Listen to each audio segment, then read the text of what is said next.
नमस्कार मित्रांनो, न्यू मधुर मराठी या चॅनलमध्ये आपलं स्वागत आहे.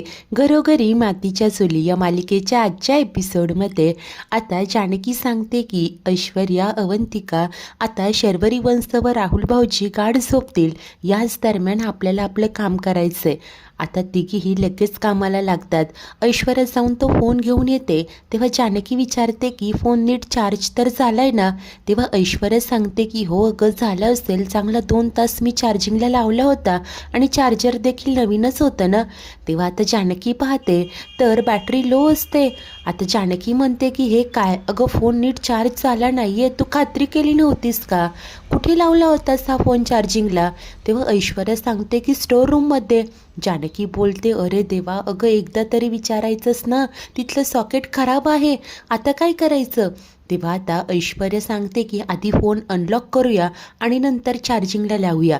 आता हेच ठरतं तर जानकी अवंतीला बोलते की तू इथेच राहून लक्ष ठेव, आम्ही आलो. अवंती ही होकार देते, त्यांना बेस्ट लक देते. तर या दोघीही आता दरवाजाजवळ येतात. पण पाहतात तर काय, शर्वरी आणि राहुलने दरवाजा आतून लॉक केलेला असतो. आता करायचं तरी काय? तेव्हा ऐश्वर्या जानकीला तिची हेअरपिन काढायला सांगते. जानकी हेअरपिन काढते आणि तिच्या मदतीने दरवाजा उघडते. आता दरवाजा उघडतो. दोघीही दब्या पावलांनी आत शिरतात. राहुल आणि शरू त्या दुधामुळे गाढ झोपी गेलेले असतात. तर जानकी मात्र विचारते की ऐश्वर्या, अगं हे दोघे उठणार तर नाहीत ना? तेव्हा ऐश्वर्या सांगते की नाही उठणार, दोघांच्याही दुधात मी चांगलं औषध मिक्स केलं होतं. आता जानकी तो फोन या शर्वरीच्या चेहऱ्यासमोर धरते.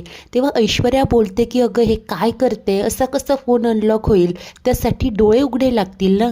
तेव्हा जानकी म्हणते हो अगं, पण त्या झोपल्यात ना. मग आता ऐश्वर्या बोलते की थांब 1 मिनिट, आणि ती स्वतः हाताने डोळे उघडणार असते.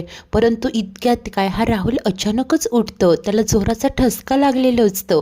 त्यासरशी या दोघीही प्रचंड घाबरतात, पटकन खालच्या बाजूने वागतात आणि तशाच सरळ झोपलेल्या असतात. आता राहुल मात्र उठतो, उठून बसतो. त्याला ठसका लागलेला असतो. काही केला त्या औषधामुळे त्याचे डोळे उघडत नाही. आता तसाच पुन्हा एकदा तो खाली झोपी जातो. त्यासरशी या दोघी सुटकेचे निश्वास सोडतात आणि त्यानंतर पटकन उठतात. ऐश्वर्या हळुवारपणे शर्वरीच्या डोळ्यांच्या पापण्या आता वर घेते आणि जानकी फोन तिच्या चेहऱ्यासमोर धरते आणि अशा प्रकारे तो फोन अनलॉक होतो. जानकी बोलते की झाले चल लवकर. आता त्यासरशी दोघीही पटकन बाहेर येतात. बाहेर आल्यानंतर अवंतिका विचारते की काय झालं, झालाय का फोन अनलॉक? ऐश्वर्या सांगते की हो, आणि ती काहीतरी करत असते. जानकी विचारते की काय झालंय, काय करते? तेव्हा ती सांगते की अगं आता आपण काय दरवेळेला त्या शर्वरीचे डोळे उघडायला जाणार आहोत का? मी पासवर्ड चेंज करते. आता हे ऐकून इकडे जानकी कौतुकाने बोलते की वा, किती हुशार आहेस का तू ऐश्वर्या. तेव्हा आता ही म्हणते की वा, तुला आत्ता कळलं का? जानकी सांगते की हो ना, नव्यानेच कळलं, नाही म्हणजे पॉझिटिव्हली कळलं. आणि तिघीही हसत असतात. त्यानंतर जानकी अवंतिकाला सांगते की तुझी सकाळपासून खूप दगदग झाली आहे, तू जा पाहू, आराम कर, आम्ही बाकीचं मॅनेज करतो. अवंती ही स्माईल करतच ओके म्हणून सांगते आणि ती आता खोलीमध्ये निघून जाते. त्यानंतर या दोघीही पटकन किचनमध्ये येतात. जानकी पुन्हा एकदा तो फोन चार्जिंगला लावते. आता ती सांगते की होतोय चार्ज. आता ऐश्वर्या सांगते की पासवर्ड 1214. जानकी तो फोन अनलॉक करते. ऐश्वर्या सांगते की मेसेज ओपन कर. तर त्यानंतर जानकी मात्र बोलते की ऐश्वर्या, अगं विक्रांत भाऊजी आणि नानांचं बोलणं झालंय ग. तेव्हा ऐश्वर्या आश्चर्याने बोलते की हो काय, वाच. तेव्हा आता जानकी तो मेसेज वाचू लागते. त्यात विक्रांतने टाईप केलेलं असतं की नाना तुम्ही लगेच बेंगलोरला या, शर्वरी हाताबाहेर गेली आहे, तिने मला फसवलंय, माझ्या नावे लोकांकडनं पैसे उधार घेतलेत आणि ते उधळलेत. दोघीही धक्क्याने सगळं काही वाचत असतात आणि इतक्यात लाईट जाते. आता ऐश्वर्या म्हणते की ओ गॉड जानकी, लाईटला आत्ताच जायचं होतं, अगं फोन फक्त 5% चार्ज आहे. तेव्हा जानकी म्हणते की ठीक आहे, वाच, पुढचं वाच. तेव्हा ऐश्वर्या आता वाचू लागते. त्यात विक्रांतने लिहिलेलं असतं की नाना अहो, शर्वरीचं राहुल नावाच्या मुलासोबत अफेअर आहे. तेव्हा दोघींनाही आश्चर्य वाटतं की नानांना सगळंच ठाऊक होतं. पुढे विक्रांत लिहितो की नाना, शर्वरीने माझी माफी मागितली आहे आणि यावेळेला मी तिला माफ केलंय. त्यामुळे नाना तुम्ही देखील तिला आता काही बोलू नका. आम्ही तुम्हाला भेटायला येऊ 17 तारखेला. आता जानकीला आठवतं विक्रांतच्या पॉकेटमध्ये वॉलेटमध्ये जे तिकीट सापडलेलं असतं त्या तिकिटावर देखील 17 तारीखच होतं. तर आता ऐश्वर्या पुढे वाचत असते की हे बघा, ती तुम्हाला भेटायला येईल तेव्हा ती माझ्या नावे तुमच्याकडे पैसे मागेल. तुम्ही जास्त टेन्शन घेऊ नका, मी पैसे सगळे मॅनेज करेल, कारण मला आमचा संसार सुखाचा करायचा. हे सगळं वाचल्यानंतर ऐश्वर्या आणि जानकी हादरून गेलेले असतात. जानकी म्हणते की याचाच अर्थ विक्रांत भाऊजींनी नानांकडे पैसे मागितलेच नव्हते, उलट त्यांनी नानांना चेतावणी दिली होती की शर्वरी येऊन फसवून त्यांच्याकडे पैसे मागेल. शिवाय राहुलसोबत असलेल्या अफेअरबद्दल देखील सांगितलं होतं. आणि विक्रांत भाऊजींनी तर शर्वरी वंशांना माफही केलं होतं. आणि शिवाय ते जर काही इतकं सगळं नानांसोबत शेअर करताय तर मग विक्रांत भाऊजींनी नानांचा खून करणं शक्यच नाही. तर इतक्यात तो फोन आता डेड होतो, लाईटही गेलेली असते. ऐश्वर्या म्हणत असते की ओ नो, आता काय करायचं. तेव्हा जानकी बोलते की ठीक आहे, येईल नंतर लाईट, परंतु आत्ता आपल्याला इतकं तरी कळलं की विक्रांत भाऊजींनी नानांना मारलेलं नाही आहे. त्या तिकिटावरची तारीख 17च होती. आणि हे बघ ना, नंतर फक्त नानांनी विक्रांत भाऊजींना मेसेज केले, त्यांनी काहीच रिप्लाय केले नाही आहे. आता यावरून इतकं तरी स्पष्ट झालंय की शर्वरी वंशांनी खोटं बोलून आपल्याला फसवलंय. तेव्हा आता ऐश्वर्या ही सांगते की मी म्हटलं होतं ना तुला, ती शर्वरी एक्स्ट्रीम डेंजर बाई आहे, ती काहीही करू शकते, अगदी काहीही. आता जानकीच्या डोळ्यात मात्र टचकन पाणी आलेलं असतं आणि ती म्हणते की माझा तर विश्वासच बसत नाहीये की शर्वरी वंश इतक्या निर्ढावलेल्या गुन्हेगार असू शकतील. अगं या सगळ्या मेसेजवरूनही स्पष्ट होतंय की त्यांनी फसवलंय आपल्याला. अगं पैशांसाठी वाटेल ते करून इतक्या सहजपणे त्या घरात वावरताय. त्या घरात तर असं दाखवताय की त्या किती भोळ्या आहेत आणि इतकं सगळं करून, असं म्हणत जानकी आता खूप दुःखी होत असते. तेव्हा ऐश्वर्या सांगते की जानकी, जर का तू नीट नोटीस केलंस ना तर तुला कळेल, कारण मी तर तिच्या डोळ्यात एक वेगळाच विक्षिप्तपणा पाहिलाय. आणि आय नो जानकी, तुला हे सगळं वाचून खूप त्रास होतोय ग, परंतु तू जर का नीट नोटीस केलं ना तर तुला कळेलच, ती शर्वरी खूप निर्ढावलेली बाई आहे, विक्षिप्त आहे ग ती.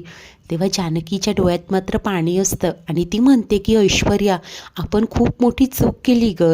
जर का शर्वरी वंश खरंच गुन्हेगार असतील तर त्यांना जेलमधून सोडवून खरंच खूप मोठी चूक झाली आहे. त्यानंतर जानकी आता डोळे पुसते आणि सांगते की नाही, हे बघ, शर्वरी वंश जर का गुन्हेगार असतील ना तर त्यांना शिक्षा ही झालीच पाहिजे. एक काम कर, हा फोन तुझ्याजवळ ठेव, लाईट आल्यानंतर नीट चार्ज कर आणि हा सगळा डाटा सेव्ह कर. आपल्याला हे करणं गरजेचं आहे. ऐश्वर्या ही होकार देते आणि आता शर्वरीच्या विरोधात मोठा पुरावा हाती येऊन जानकी व ऐश्वर्याने तिच्या विरोधात कंबर कसलेली असते. तर आता दुसरा दिवस उजाडतो. जानकी रूममध्येच कपड्यांना इस्त्री करत असते आणि तिच्या मनात मात्र शर्वरीचेच विचार सुरू असतात. ती मनाशी म्हणत असते की माझ्यासमोर शर्वरी वंशांविरोधात इतके पुरावे आहेत, परंतु तरीही राहून राहून मनात हाच प्रश्न येतोय की शर्वरी वंश इतकं टोकाचं कसं वागू शकतात. कशासाठी केलं असेल त्यांनी हे सगळं. पैसा, प्रॉपर्टी. जर का त्यांनी भावाकडे मागितलं असतं ना तर त्यांच्या तीनही भावांनी हसत हसत त्यांना सगळं देऊन टाकलं असतं. खरंच शर्वरी वंशांनी त्यांचं प्रेम आणि पैसा मिळवण्यासाठी विक्रांत भाऊजींना मारलं असेल का? काय करू काहीच कळत नाहीये. या सगळ्या विचारांनी ना डोकं काम करायचं बंद झालंय. असं आता सगळं तिच्या मनात सुरू असतं आणि ती कपड्यांवर इस्त्री फिरवत असते. तेव्हाच ऋषी तिथे येतो. आता जानकीचं तर अजिबातच लक्ष नसतं. ऋषी नोटीस करतो जानकी इस्त्री तर करते पण बटन बंद आहे.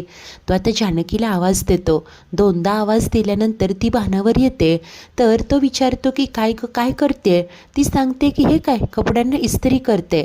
तेव्हा तो म्हणतो की हो अगं, पण इस्त्रीचं बटन बंद आहे हे नाही का लक्षात आलं तुझ्या.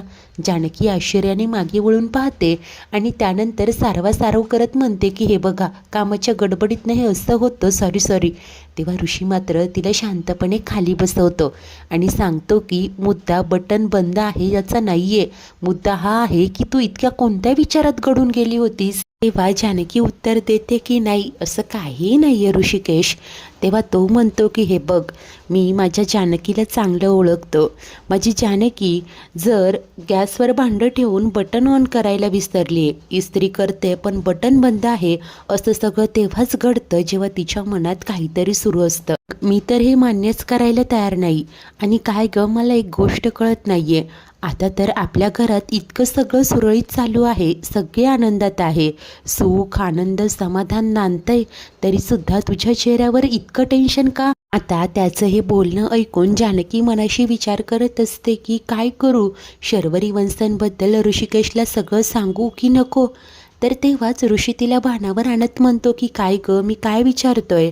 तेव्हा ती मात्र उत्तर देते की कधी कधी आपलं सुख जेव्हा परतून येतं ना आपल्याकडे, तेव्हा त्याला कुणाची नजर लागेल की काय याची भीती असते.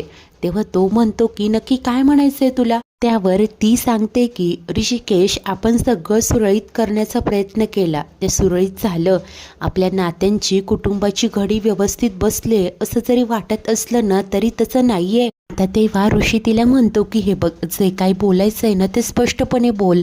ती विचारते की मी जर सांगितलं तर तुमचा विश्वास बसेल.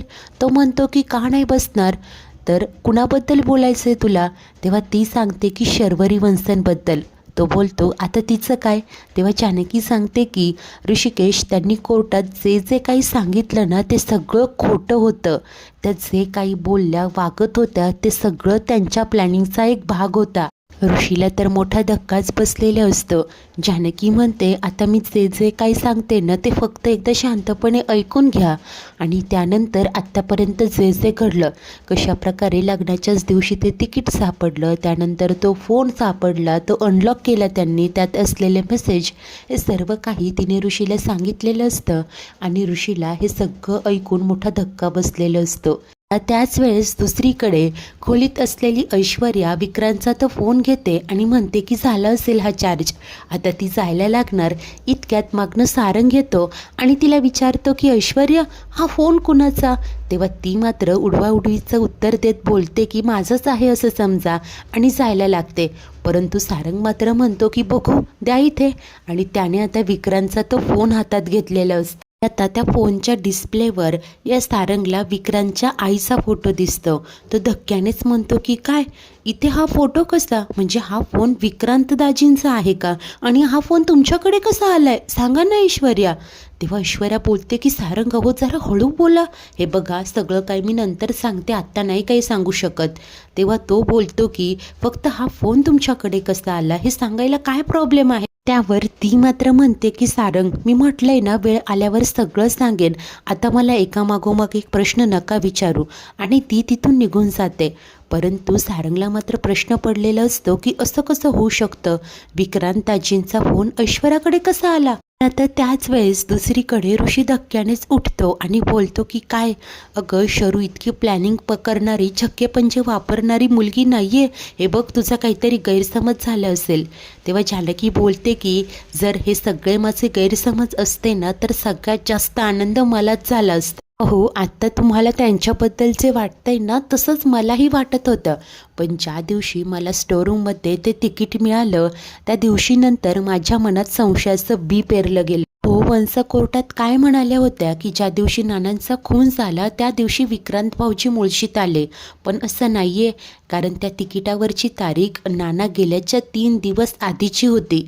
याचाच अर्थ ते 3 दिवस आधी इथे मुळशीत आले होते. आणि याबद्दल मी शर्वरी वंशांना विचारलं देखील, परंतु त्यांनी मला उडवाउडवीचं उत्तर दिलं.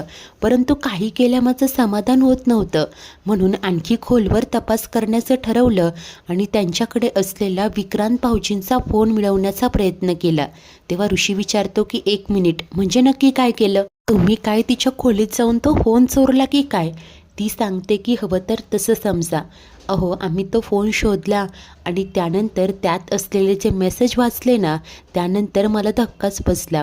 आणि आता कशा प्रकारे विक्रांत आणि नानांचं बोलणं झालं होतं, कशा प्रकारे नानांना सगळं ठाऊक होतं, राहुल शर्वरीचं अफेअर शरू कशी फसवते, ते सर्व काही ती ऋषीला सांगते. पुढे म्हणते की नानांना भेटायला ते 17 तारखेला येणार होते. नानांनी त्यांना नंतर बरेचसे मेसेज केले, परंतु त्यांनी काहीच रिप्लाय दिलेला नाही. याचाच अर्थ काय होतो की नाना आणि विक्रांत भाऊजी भेटणारे याचा कुठलाच पुरावा नाहीये किंवा तसे मेसेज देखील नाही. तेव्हा आता ऋषी देखील म्हणतो की याचाच अर्थ विक्रांतने नानांचा खून केला हे शरूने खोटं सांगितलं आपल्याला. जानकी म्हणते की होय ऋषिकेश, आणि नानांचा खून नक्की कोणी केला हा प्रश्न आहेच, परंतु विक्रांत भाऊजींना मात्र शर्वरीनेच मारलंय हे खरं आहे, कारण तसं त्यांनी कोर्टातही कबूल केलंय. ऋषी म्हणतो की हो तिने स्वतः सांगितलं. तेव्हा जानकी सांगते परंतु खोटं कारण देऊन सांगितलं ना. त्यांनी काय सांगितलं की सेल्फ डिफेन्ससाठी मारलं, परंतु तसं नाही. या सगळ्याच गोष्टी, हा संशय खूप दिवसांपासून माझ्या मनात आहे. मी हाही विचार केला की डिरेक्टली जाऊन शर्वरी वंशांना सगळं विचारावं, परंतु जर का सगळ्यांसमोर त्यांना असं विचारलं तर आईंना कळेल आणि त्यांना खूप वाईट वाटेल. नंतर काय लगेच आईंच्या तब्येतीवर येईल. मला नकोय हे सगळं. वंशांना एकट्याच जाऊन हे सगळं विचारावं का असंही वाटलं, परंतु तुम्हाला तर माहिती आहे त्या लगेच कशा पॅनिक रिॲक्ट होतात ते. तेव्हा ऋषी विचारतो की अगं पण मग काय करायचं ठरवलं आहेस तू. तेव्हा जानकी सांगते की नाही कळते आत्ता, परंतु जर का शर्वरी वंशांनी गुन्हा केला असेल ना तर मग त्यांना असंच मोकळं सोडायचं का. नाही, जर का हे असं झालं ना तर ही सल आयुष्यभर माझ्या मनात चलत राहील, कारण एका गुन्हेगाराची सुटका ही माझ्यामुळे झाली आहे. नाही, आता मी मागे हटणार नाही. काही झालं तरी या प्रकरणाच्या मुळाशी जाऊन मी सोक्षमोक्ष लावणारच. जानकीचा असा ठाम निश्चय असतो. मित्रांनो, आजचा एपिसोड इथेच संपतो. तर पुढील भाग आता या शर्वरीला सगळ्यांसमोर जाब विचारला जातो. तेव्हा ती रडण्याचे नाटक करत असते आणि सुमित्रेला घोळात घेत म्हणते की आई, अगं आता ही माझ्यावर आरोप करते की मी कोर्टात खोटी साक्ष दिली. तेव्हा सुमित्रा जानकीला म्हणते की जानकी हे सगळं काय आहे. तेव्हा जानकी बोलते पुरावा आहे माझ्याकडे. ही शर्वरी विचारते की काय पुरावा. तेव्हा जानकी ऐश्वर्याकडून तो विक्रांतचा फोन घेते आणि शर्वरीला दाखवते. शर्वरी लगेच पुढे होऊन तो फोन हिसकायला जाते आणि हा फोन तुझ्याकडे कसा आला म्हणून विचारते. तेव्हा जानकी म्हणते की कळेलच. आता मात्र या शर्वरीचे धाबे दणाणलेले असतात. आता जानकी जेव्हा त्या मेसेजेसचा पुरावा दाखवेल तेव्हा शरूचं पितळ उघडं पडेल का. यामागचं खरं कारण जानकीला कसं कळणार. शर्वरीनेच नानांना मारलंय हे सत्य ती शोधू शकेल का. सर्वच काही पाहणे खूप उत्सुकतेचे असेल. अशाच नवनवीन भागांच्या डेली अपडेट्ससाठी आपल्या न्यू मधुर मराठी या चॅनलला नक्की सबस्क्राईब करा. धन्यवाद.